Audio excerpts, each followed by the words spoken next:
Gəncədə idarə etdikləri avtomobillə özləri ilə yanaşı digərlərində həyatlarını təhlükə altına ataraq avtoxuliqanlıq edən şəxslər saxlanılıb.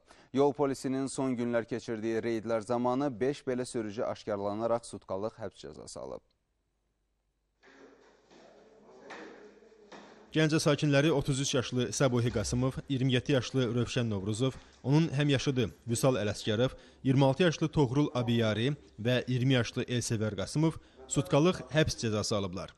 Həm də hər hansı digər cinayət əməlinə görə deyil, Gəncənin küçə və prospektlərində özlərinin və başqalarının həyatlarını təhlükə altına ataraq vətəndaşların rahatlığını pozduqları üçün. Yəni, avtoxuliqanlıq etdiklərinə görə. Heydər Əliyev prospektində, parkında avtoxuliqanlıq eləmişdim, onunla bağlı saxladıqlar. Xoş qəsəbəsindən gedirdim, avtoxuliqanlıq eləməkdən saxladılar, amma mən peşmanım, 15 sutka veriblər. Bu gənclərdən ikisi digərlərindən fərqli olaraq adi hallarda avtoxuliqanlıq etməyiblər. Onlar yaxınlarının toy karvanında diqqət mərkəzinə düşməyə çalışıblar. Dostumun toyunda olub, toy karvanında 25 sutka veriblər, əməlimdən də peşmanım. Toy karvanının qabağında avtoxuliqanlıq eləmişəm.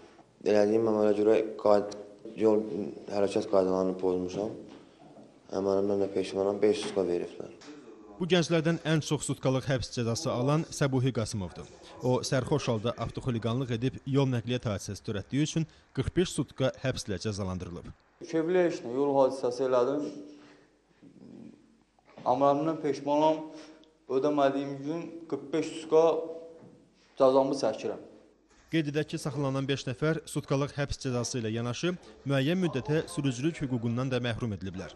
Şahin Əliyev, Natiq Hüseyin, Emin Məmmədzadə, Gəncə.